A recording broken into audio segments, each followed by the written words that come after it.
Why hello there, it is me, Gateway Politics, back again with another video. Sorry I didn't do more videos last week. I got a little burnt out after doing 3 videos in a row, I believe it was, which I hadn't been able to do before, plus working. But I am back, more energized now, ready to do another video. In today's video, we are going to be doing a 2024 presidential election prediction between President Joe Biden and Florida Governor Ron DeSantis. Now, before this video begins, if you like this kind of content, subscribe to the channel if you haven't already, tap the notification bell to never miss my future videos, and of course, leave a like on the video and tell me what you think of this prediction in the comments section. I will go ahead and leave my margins on the, I believe it is the bottom left corner of your screen. The margin should be there now. And without further ado, let's go ahead and get started. So I've already outlined the, hold on one second, I've already outlined the safe states for both Joe Biden and Ron DeSantis. So we are going to go ahead and fill in the likely states now, starting with Joe Biden's likely states. Starting in the state of New Mexico, I don't really gotta say much. New Mexico is likely for Joe Biden either way, whether it's be with Ron DeSantis or Donald Trump being the Republican nominee. But let's be honest, there is no realistic shot at Ron DeSantis being the Republican nominee at this point.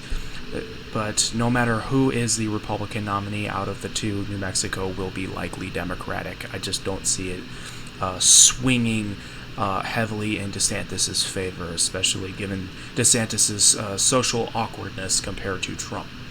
The next state is the state of Minnesota and Michigan. Actually, I see the Rust Belt actually being a pretty big weakness for DeSantis compared to Trump.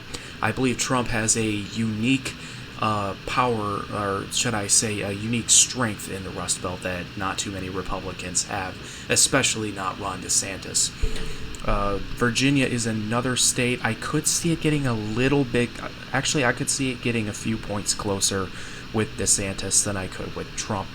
But we'll talk about Virginia later with another matchup, which is unlikely to happen, but we'll see what happens later on this year. State of New Hampshire is the same way. I believe Biden will win New Hampshire by a likely margin, no matter who the nominee is. And right now, DeSantis is not only getting slaughtered in New Hampshire, but in the primary, but I think he will do pretty poorly in New Hampshire in the general election against Joe Biden as well.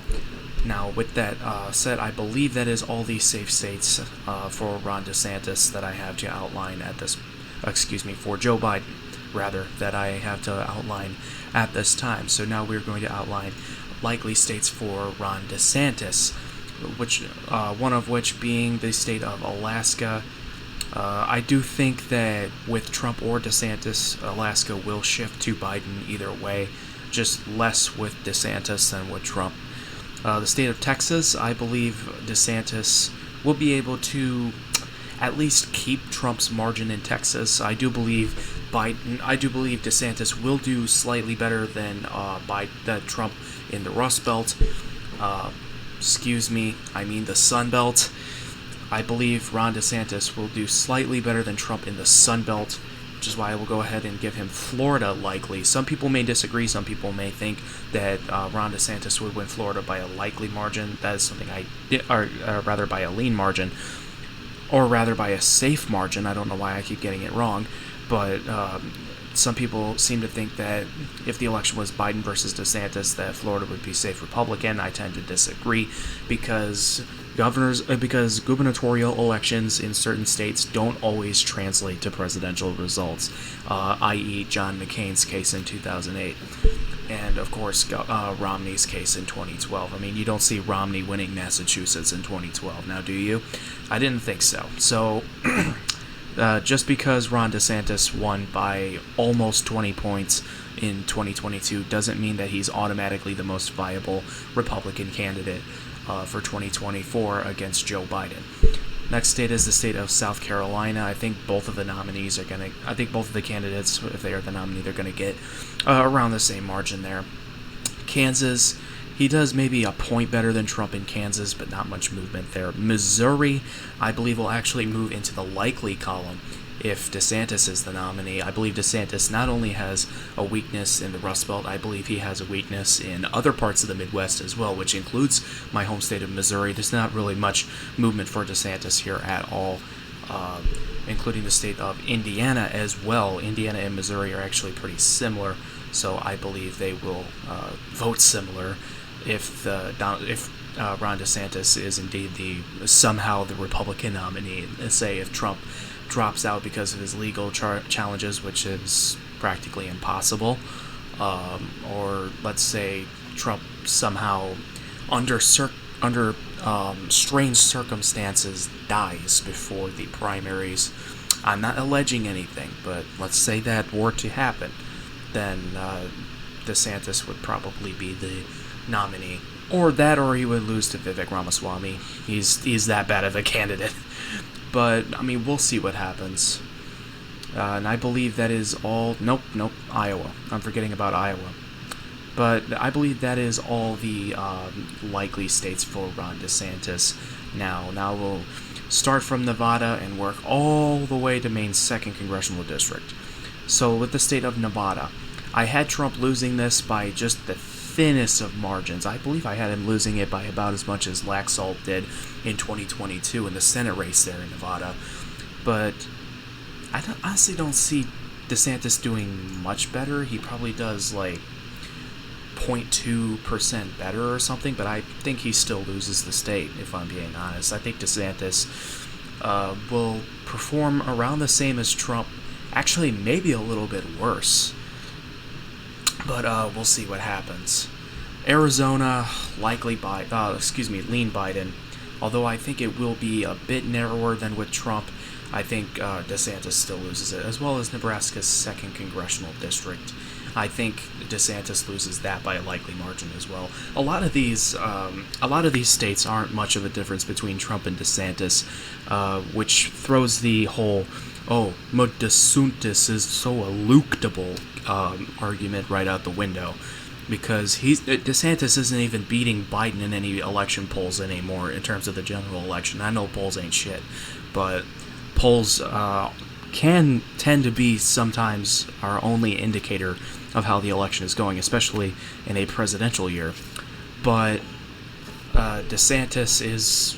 But earlier in the year, DeSantis was pacing ahead of Trump against Biden, but he's not doing it anymore. He's actually pacing significantly behind Trump against Biden now, so that is a bit of a concern in the area of Ron DeSantis's campaign.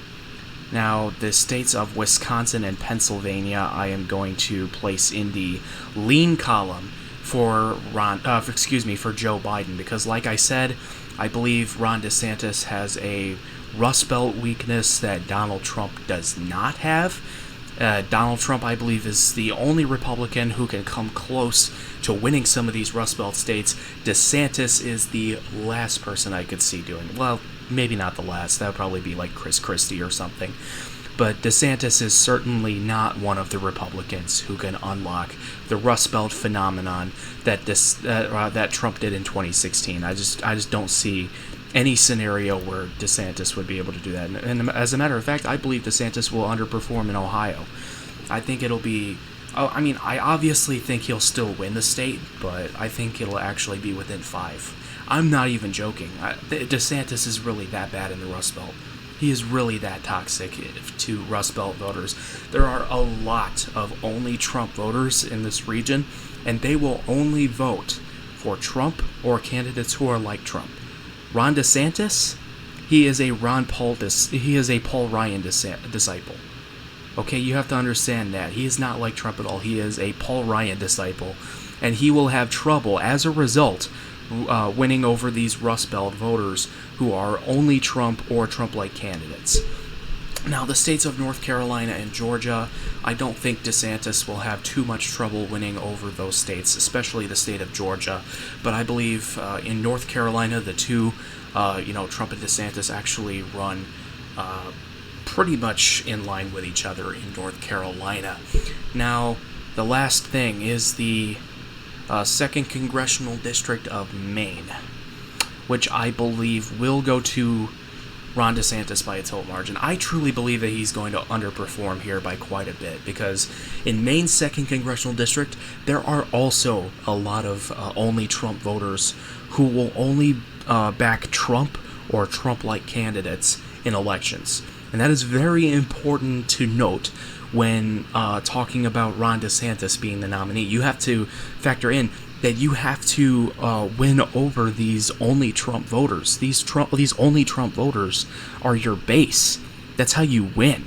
You don't win with white suburban women who are never going to vote Republican again. You win with these only Trump voters, and of course you win with the old guard Republican voters, getting them on board as well. And of course, it is true, you can't lose too many Republicans. But at the same time, you also can't afford to lose the only Trump vote, which is what DeSantis is doing here, which costs him the election against Joe Biden, 287 to 251. And that's what brings me to that conclusion. Anyway, I hope you guys enjoyed this video. If you did, leave a like on the video, subscribe to the channel if you are new. Tap the notification bell to not miss my future videos, and as always, Godspeed.